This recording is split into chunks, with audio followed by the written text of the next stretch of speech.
Meus amigos, bom dia, boa tarde, boa noite, boa madrugada para você que está nos assistindo. E a partir de agora nós teremos mais um encontro aqui de Direito Administrativo. Hoje trataremos sobre os poderes administrativos. Então perceba que é uma sequência, né? Nós falamos lá dos princípios, um pouquinho antes falamos das noções de Estado, da figura do Estado, do nascimento, das formas de administração. E já linkando com os princípios, nós falamos especificamente de dois que chamamos de superprincípios, né? Que foi a supremacia do interesse público em face do privado, né? E da indisponibilidade do interesse público. Então hoje vamos falar de poderes administrativos.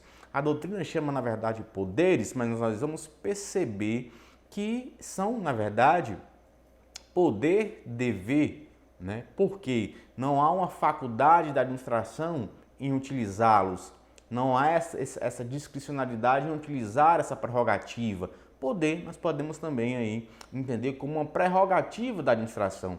E esse poder da administração, ele vai vir justamente, né, da supremacia do interesse público sobre o privado. Desse poder que a administração tem de regular as situações, sempre em busca do interesse público, né, sempre regulando a situação nesse sentido, do interesse primário, do interesse da coletividade, né? Sempre com base nessa supremacia do interesse público. Falou em supremacia, nós já sabemos que é uma relação aí de não igualdade, né? Porque a administração pública está lá em cima e o administrado está aqui embaixo, ou o servidor está aqui embaixo. Há uma relação de verticalidade. O Estado ele vai se utilizar do seu poder de império, né? Do seu poder extroverso para agir. O Estado não age em uma relação de igualdade, horizontalidade. Vai agir na relação de verticalidade, utilizando de suas prerrogativas.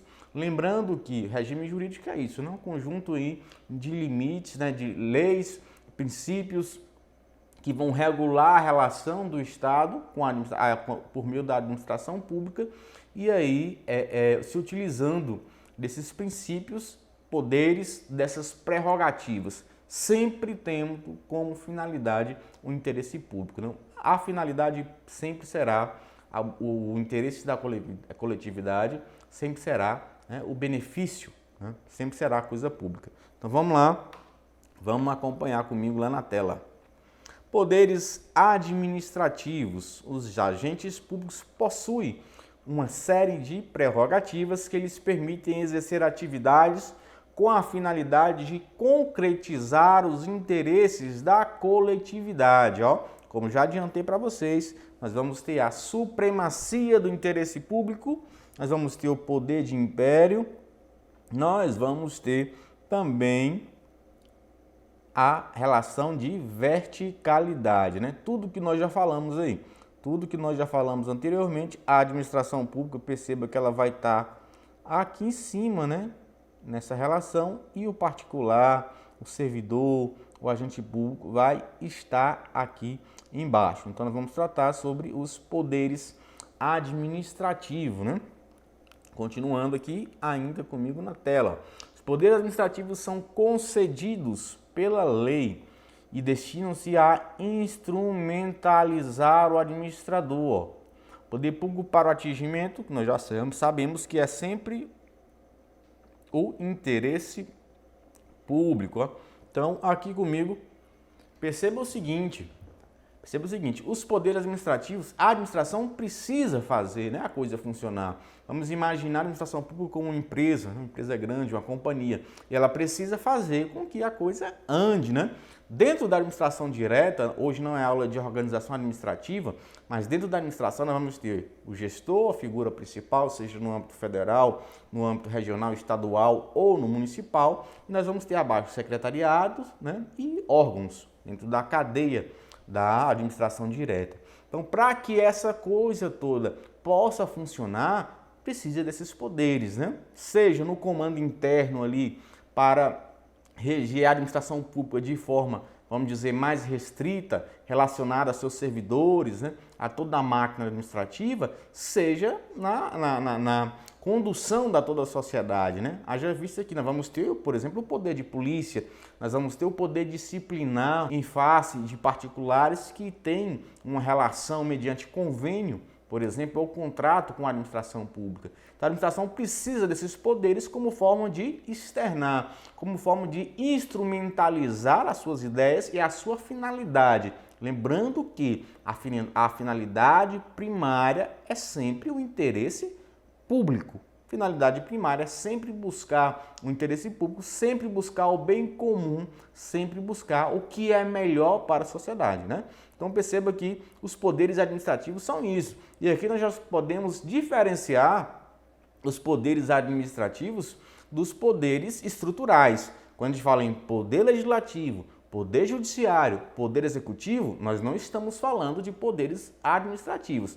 Esses poderes aí são da estrutura, né? A própria Constituição vai dizer, né, que são harmônicos e independentes entre si os poderes. A doutrina em si, hoje administrativa, ela já passa a questionar essa divisão de poderes que aconteceu lá atrás com Montesquieu, não é isso? Aristóteles falou um pouquinho antes e depois Montesquieu veio e trouxe essa teoria da divisão dos poderes. Mas é preciso salientar que a doutrina hoje já prefere utilizar a palavra função. Função administrativa, função judiciária e função legislativa. Haja vista que o poder é um só, o poder seria uno, é um só e se divide em funções.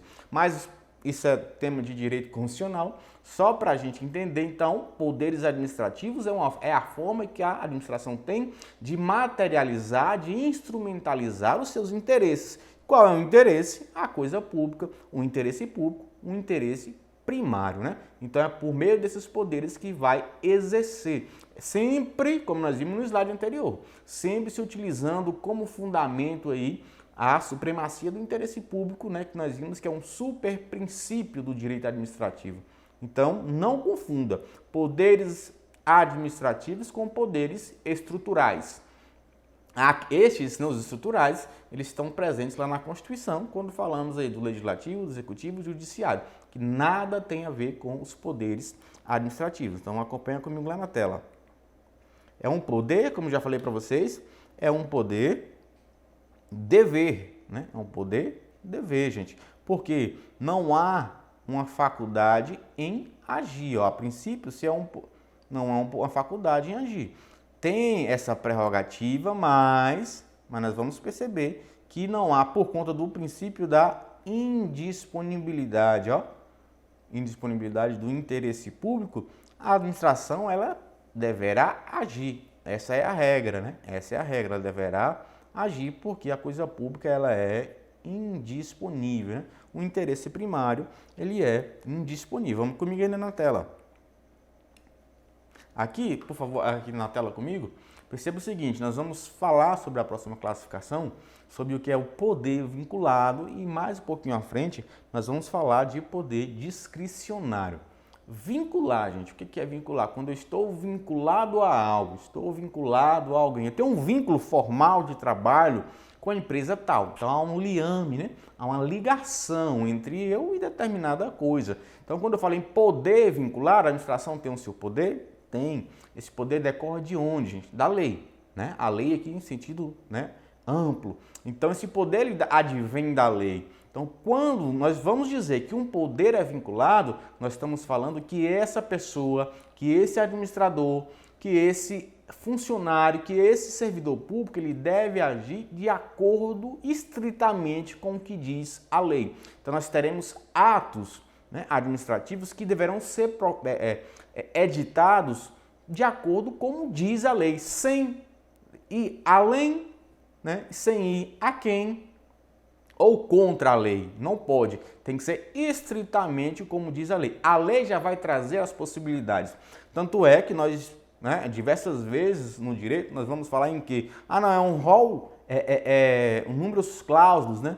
É um rol taxativo, quer dizer que tem que cumprir daquela forma. Tá ali, cumpre. Não tá, não cumpre.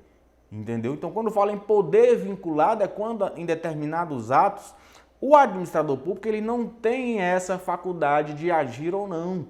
Quando, por exemplo, gente, um processo administrativo, alguém é denunciado, uma denúncia anônima, por exemplo, em face de um servidor. A administração, com essa denúncia anônima, se ela perceber que há pelo menos, vamos entender um mínimo que seja de requisitos de que pode ser verdade, de que pode de fato estar acontecendo aquilo, então ela há ali um dever dela de investigar. Então ali é um ato vinculado. Ela deve investigar para de fato verificar se aquele servidor está agindo corretamente ou não. Então há uma vinculação. Agora, nós também sabemos que no processo administrativo a conclusão final pode gerar uma advertência, pode gerar uma suspensão, pode gerar uma demissão. Então, o presidente daquela comissão ou chefe do Poder Executivo, ele poderá escolher entre essas três punições. Então perceba que ele tem uma faculdade, né? Ele pode escolher, quando o administrador, ele pode escolher entre opções que são ali elencadas pela lei, nós estamos falando em um poder discricionário, há uma faculdade, há uma conveniência, há uma oportunidade. Falou em conveniência e oportunidade, eu estou falando em poder discricionário. A medida provisória, por exemplo, o Poder Judiciário ele não pode adentrar nesse mérito administrativo. Por exemplo, se era conveniente ou oportuno utilizar essa medida provisória ou não. Ele pode analisar a questão de legalidade, mas no mérito administrativo, se aquela era a melhor posição a ser tomada ou não, não pode, porque o mérito administrativo, o motivo e o objeto nessa conveniência e oportunidade não podem ser revisados pelo Poder Judiciário. Só pode ser revisado em caso de legalidade. Mas em casos de conveniência, nesse juízo de conveniência, de oportunidade, se era o melhor ato a agir ou não, não pode, se não está invadindo a competência aí do Poder Executivo. Então nós temos poder vinculado e temos poder discricionário. No vinculado tem que cumprir de forma como diz a lei. No discricionário há essa faculdade, lembrando que essa faculdade também não é uma carta branca para agir de forma arbitrária, né? Não há uma carta branca para agir assim. Discricionariedade nada tem a ver com arbitrariedade, mas no poder discricionário há essa liberdade de escolha dentre as posições que a própria lei vai trazer, como é o exemplo que eu dei para vocês, dentre as punições, por exemplo. Ali, né, naquele caso, a autoridade julgadora poderá escolher, vai fazer o seu juízo de conveniência e de oportunidade, lógico, com base na legalidade, com base no princípio da moralidade, mas ele vai poder olhar ali e ponderar, vai fazer um juízo de ponderação, qual é a melhor medida a ser adotada, porque é discricionário. Nós vamos estudar ainda atos administrativos e nós vamos perceber que o ato ele vai trazer alguns requisitos, né? O ff.com, como alguns costumam chamar, competência, finalidade, forma, né? O motivo, o objeto, tudo isso é requisitos do ato administrativo. Mas nós vamos perceber também que quando se falar de competência, finalidade e forma, esses são atos vinculados. A competência porque é a lei que vai dizer quem deve praticar aquele ato. A finalidade é uma só, interesse público. Não pode desvincular do interesse público. E a forma, quando a lei exigir, a lei vai dizer a forma tem que ser assim. Também é algo vinculado. Então, competência, finalidade e forma são elementos vinculados do ato. O que sobra? Motivos e objeto. O motivo e objeto é onde o administrador público vai poder visualizar a melhor situação, como irá aplicar. Nesses dois requisitos aí, não cabe um juízo do Poder Judiciário, a não ser que tenha ilegalidade, porque esse juízo aí de motivo e objeto é um juízo de conveniência e oportunidade. Como já adiantei, nesses casos, no mérito administrativo, o Poder Judiciário ele não pode adentrar, a não ser que seja comprovado alguma ilegalidade, né? Aí pode sim anular. Caso contrário, não. É o caso da revogação. O Poder Judiciário ele pode anular uma lei, mas ele não pode revogar, porque a revogação não é um ato, né, que não cabe essa análise do Poder Judiciário. Ele só pode adentrar nessa espécie se for para anular, né, por conta, por exemplo, uma inconstitucionalidade. Mas revogação, porque essa lei é inconveniente ou ela não é mais oportuna, ali não pode haver esse juízo. Então vamos lá na tela, vamos acompanhar. Então perceba, gente, que o poder vinculado, como nós já vimos, se relaciona com a prática de atos vinculados. Isto é, cuja formação de execução está inteiramente definida na lei. Não há um juízo de conveniência e oportunidade, não há espaço para escolhas do agente público. O artigo 3º do Código Tributário Nacional vai dizer que a atividade do Estado de tributar, de cobrar o imposto, é uma atividade plenamente vinculada. Então aqui comigo na tela, perceba o seguinte, ó, o artigo 3º do Código Tributário vai trazer a definição de tributo, né, que a gente paga, e aí vai dizer o seguinte, que essa atividade é plenamente vinculada. Quer dizer o seguinte, se você, se há aí um fato gerador, se há uma subsunção do fato à norma, né, nesse caso específico, o Estado tem o dever de lhe cobrar.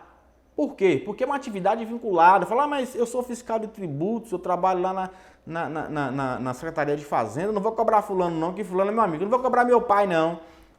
Ele tem uma casa ali, mas não vou cobrar IPTU dele não, porque é meu pai. Vou cobrar do lado do outro lá, que é contra o prefeito, que fez muita besteira, vamos cobrar dele. Então, pode fazer isso? Não pode, porque é uma atividade plenamente vinculada. No caso do artigo 3º do Código Tributário, vai dizer se há o fato gerador, se há uma hipótese de incidência, se há uma consunção do fato, a norma, né, ali nasce a obrigação, né? Tem que pagar, porque a atividade ela é vinculada. Então, a lei traz, se a lei diz assim, a gente não pode agir de maneira... O servidor público não pode agir de maneira diversa, o próprio administrador público não pode agir de maneira diversa, porque aí nós estamos se tratando do poder vinculado. Então, quando fala em algo vinculado, gente, é a lei que traz como deve agir. E aqui, ó, falou em poder vinculado, nós não estamos falando, ó, esquece, conveniência e oportunidade. Porque falou de conveniência e oportunidade, estamos falando de poder aí discricionário. Estamos falando de um ato discricionário e não de um ato vinculado. Vamos lá na tela. Aí, ó, hipótese de incidência, ó, sem espaço para escolhas, em razão do princípio da legalidade, mas sobretudo em consonância com o princípio da indisponibilidade do interesse público. É um poder-dever. Então aqui comigo na tela, tudo que eu já falei, ó, se é vinculado, não há espaço para escolhas, né? Por quê? Porque não é meu. Eu sou prefeito, eu sou governador, sou presidente, mas eu não tenho o poder de dizer vai agir assim em face de fulano e vai agir assim diversamente em face de fulano. Aquela lei antiga, né, que vai dizer aos amigos, né, a lei, aos inimigos, aos amigos os favores da lei, aos inimigos a lei, né? Dura lex, sed lex, a lei é dura, mas é a lei.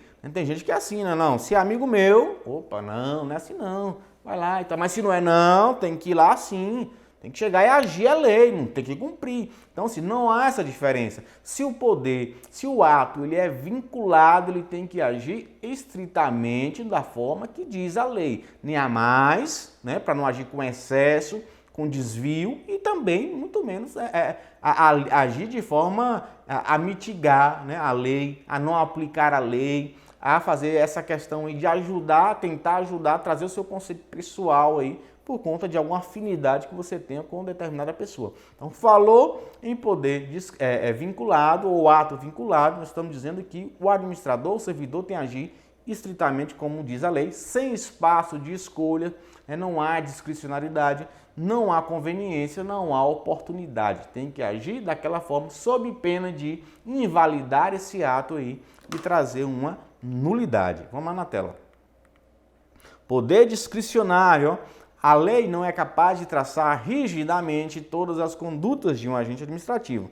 Assim, em várias situações, ela lhes oferece a possibilidade de valoração da conduta. Isto é, permite ao agente avaliar, mais uma vez, a conveniência e a oportunidade dos atos que vai praticar. Então, há opções, há uma conveniência, há uma oportunidade, mas lembrando que o limite é que o limite é um interesse público. Então, aqui comigo na tela, o poder discricionário já é essa questão, ou o ato discricionário, né, já é essa questão. Que questão, gente? Há uma faculdade, há uma discricionariedade, né? há opções para que o administrador, para que o servidor atue, há lacunas, né? Há valores que ele vai dizer. Esses valores nós podemos dizer que é a conveniência e a oportunidade, é o mérito administrativo. Falou em mérito administrativo, nós estamos falando de conveniência e oportunidade, nós estamos falando de motivo e estamos falando de objeto, que tem como limitação, certamente, a própria lei, princípios e o interesse público, né? Lembrando que o interesse público é sempre o primário, é sempre, né, o interesse da coletividade. Nós não estamos falando de interesse secundário da administração. Então, isso é o poder discricionário, quando há essa faculdade de agir. Trazendo, mais uma vez, aquele exemplo das penalidades do processo administrativo, fica bem claro. Ali há uma possibilidade do julgador ele analisar e aplicar uma das 3 penalidades. Não necessariamente precisa de ser a penalidade mais grave. Pode ponderar e aplicar uma suspensão. Ou então, se ele entender que a pessoa se arrependeu, o servidor se arrependeu, o ato não era tão grave assim, ele pode sim aplicar uma advertência. Agora, tem casos específicos que aí, né, não se pode, por exemplo, há um furto, né, vamos dizer, na administração pública, há um peculato, há uma corrupção passiva, ativa, né, esses crimes assim, aí não tem como aí deixar de aplicar uma pena de demissão, né? Mas isso tudo é analisado pelo julgador. É ele que vai analisar, de acordo com o juízo de conveniência e oportunidade, a aplicabilidade dessa pena. Então, isso é o juízo discricionário, diferentemente, como nós vimos, né, do juízo vinculado, né? Então, vamos lá, acompanha comigo lá na tela. Ó. O juízo de conveniência e oportunidade constitui o denominado mérito administrativo, o que se concretiza nas hipóteses em que a própria norma legal estabelece, por exemplo, que a administração poderá prorrogar determinado prazo por até 15 dias. Ó, o poderá é diferente de deverá. Quando eu falo poderá, você percebe que pode, deverá é uma ordem, deve ser assim. Poderá não, há uma faculdade, ó, determinando que prazo até 15 dias ou que é facultado à administração a seu critério conceder ou não determinada autorização. Né? E aí nós vamos ver o que? Essa prática desse ato pode se dar tanto para a revogação de atos, que é quando os atos forem inoportunos e inconvenientes, e o que se chama de mérito administrativo. Então aqui comigo na tela, então dentro desse juízo de discricionariedade, dessa faculdade, né, nós percebemos esses verbos aí. Quando a administração poderá, eu estou dizendo que é um juízo de discricionariedade.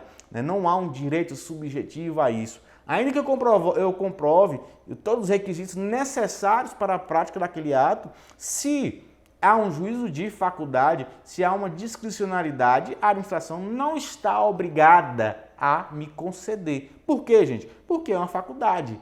Né? Veja o exemplo, aqui na minha rua, tem uma rua, eu estou querendo autorização para fechar a rua, para fazer uma festa de São João. Né? Vou lá e faço o ofício e vou na prefeitura requerer.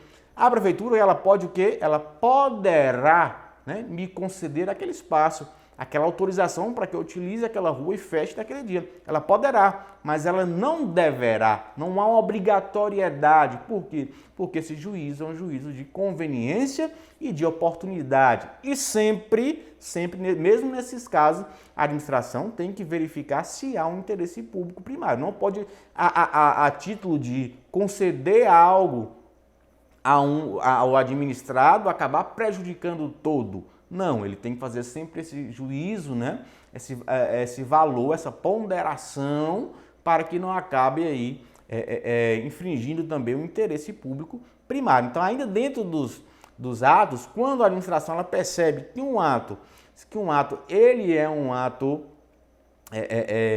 ato inconveniente, inoportuno, né? Porque a sociedade ela vai mudando. Hoje a administração age de uma forma, daqui uma semana, daqui um dia, talvez ela já passa a entender de outra forma. E quando ela entende isso, se esse ato que foi praticado não há nada, não há um vício dele de legalidade, esse ato ele não vai ser anulado, ele vai ser revogado, né? Então nós temos dois tipos aí de extinção de atos. Nós temos a revogação e nós temos a anulação. Então, a administração pública ela pode tanto anular quanto revogar. Já o Poder Judiciário, em relação aos atos administrativos, ele só pode anular. Por quê, gente? Na prática do ato administrativo, o administrador ele agiu ali da maneira que ele entendeu, né, da maneira que ele entendeu que era a mais correta, a mais técnica, a mais necessária para a administração pública. Então esse juízo, se era a melhor forma de agir ou não, né, se era a forma mais, vamos dizer, mais justa de agir, o Poder Judiciário não pode entrar nessa discussão porque ele estaria entrando aí no mérito administrativo. Então, quando o ato administrativo não tem nenhum vício de legalidade, não pode ser anulado. Ele pode ser revogado, mas a revogação só pode acontecer pela própria administração pública. A administração pública, no seu poder de autotutela, se ela perceber que um ato praticado é ilegal, ela pode anular. Se ela perceber que aquele ato praticado ele é legal, mas ele se tornou um ato inoportuno, inconveniente, aquele ato não é bom mais para a população, o que ele vai fazer? Ele vai revogar, né? Porque o ato é inoportuno e é inconveniente, isso é o mérito administrativo. Agora, o Poder Judiciário ele não pode fazer esse juízo de mérito, ele pode fazer um juízo de legalidade. Se ele entendeu que aquele ato é irregular, que ele é ilegal, ele vai anular, mas ele não pode revogar. Lembrando que a administração ela pode tanto anular quanto revogar, mas o Poder Judiciário não pode adentrar no mérito administrativo para revogar um ato administrativo, se utilizando aí da questão de conveniência e de oportunidade. Esse juízo é só a administração que pode fazer. Então vamos lá, vamos comigo na tela, acompanhe.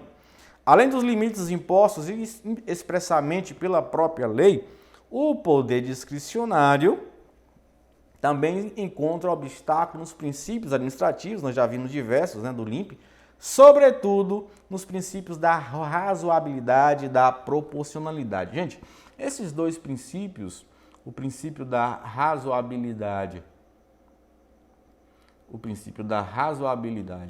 e o princípio da proporcionalidade, a doutrina acaba por uni-los, né? Boa parte da doutrina, a doutrina majoritária, vai entender que se trata de um princípio só, né? E aqui, quando a gente fala especificamente sobre proporcionalidade, nós vamos trazer alguns requisitos, ó. Necessidade,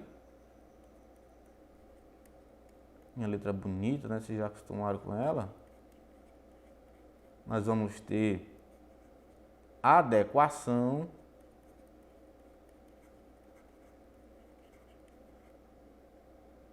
e vamos ter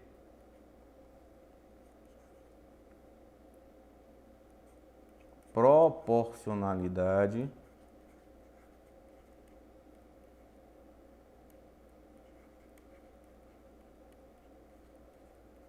estrita ou em sentido estrito, né? Então, nós estamos falando de razoabilidade e proporcionalidade, nós estamos falando nisso aqui. O que quer dizer a necessidade, gente? O que quer dizer a necessidade dentro do juízo da proporcionalidade e da razoabilidade? Então, é necessário, a pergunta que se deve fazer, é necessário que de fato a administração tenha que agir assim? Há essa necessidade de agir? Não tem um outro modo, né? Não tem um outro modo aqui para agir? Então, a administração ela deve fazer essa pergunta dentro da proporcionalidade. Além disso, esse é o único modo de agir, esse é o modo mais adequado para agir, né? É o modo mais adequado para agir. E, por fim, quando fala em proporcionalidade em sentido estrito, a prática desse ato, ele traz mais benefício ou mais malefício? Então, sempre que a administração pública for praticar um ato, além dos limites da lei, né, e de diversos princípios administrativos, né, ela sempre tem que analisar a razoabilidade e a proporcionalidade. E dentro desse juízo tem esse questionamento. De fato, há uma necessidade de praticar esse ato? A adequação, né? Há necessidade de praticar esse ato? Não há uma maneira menos gravosa de atingir essa pessoa para ter esse mesmo resultado? Não há outros meios? Não. Essa maneira de chegar a esse resultado, esse é o mais adequado? E a proporcionalidade em sentido estrito é quando, nesse juízo de necessidade e adequação, se entende que os ganhos com a prática desse ato superam, né, os prejuízos. Então aqui, perceba que aqui comigo na tela, perceba que tem que ser feita essa análise quando se trata aí da conveniência, né, e da oportunidade, principalmente respeitando a lei, respeitando os princípios e em especial a proporcionalidade e a razoabilidade que a doutrina, como eu falei, acaba trazendo como se fosse um princípio só. Então tenho que fazer necessidade, né, uma adequação, é o mais adequado, é esse, né? É necessário de fato agir assim, não tem outra maneira de resolver. E a proporcionalidade, no sentido estrito, vai dizer, olha, os ganhos com essa situação, eu tenho mais, né? Eu tenho mais ganho do que prejuízo nessa situação. Então, a essa análise, lembrando mais uma vez, quando eu falo em discricionariedade, nós não estamos falando em arbitrariedade. Não é uma carta branca. Nós vimos que simplesmente a lei traz um leque de opções e aí, né, o administrador, o servidor vai se utilizar aí de acordo com a sua valoração daquilo que ele entende que é mais oportuno e daquilo que é mais conveniente, né? Então vamos lá, vamos dar continuidade. Aqui comigo na tela, mais um pouquinho, né? Aqui comigo na tela mais um pouquinho, nós vamos só falar um pouquinho sobre poder hierárquico, já vamos finalizar o bloco para não ficar muito extenso.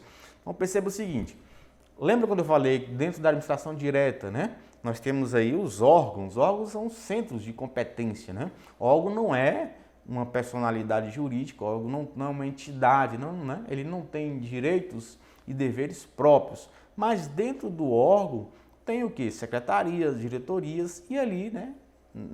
Decorre da lei, não precisa nem da lei, mas é da própria estrutura, algo que se chama de poder hierárquico, ou que se chama de hierarquia, né? O que é a hierarquia, gente? É a subordinação. É uma relação de coordenação e subordinação, e aqui, já que nós estamos falando de administração pública, será entre órgãos e agentes, né? Órgão público é a teoria dos órgãos, né? Já falamos um pouquinho sobre isso.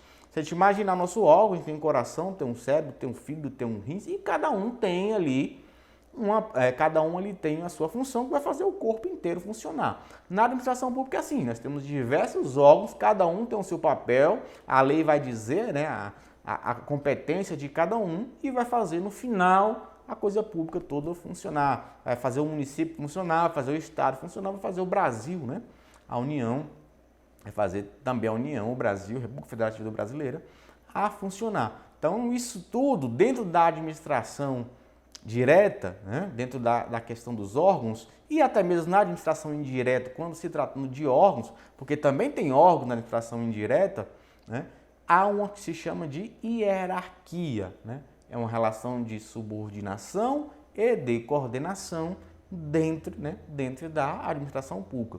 Então o princípio que nós vamos estudar agora é o poder hierárquico, né? Mas para não deixar o bloco muito grande, vou finalizar aqui e a gente já começa no próximo. Desde já, fica aí, já nos aguarde, já estamos de volta.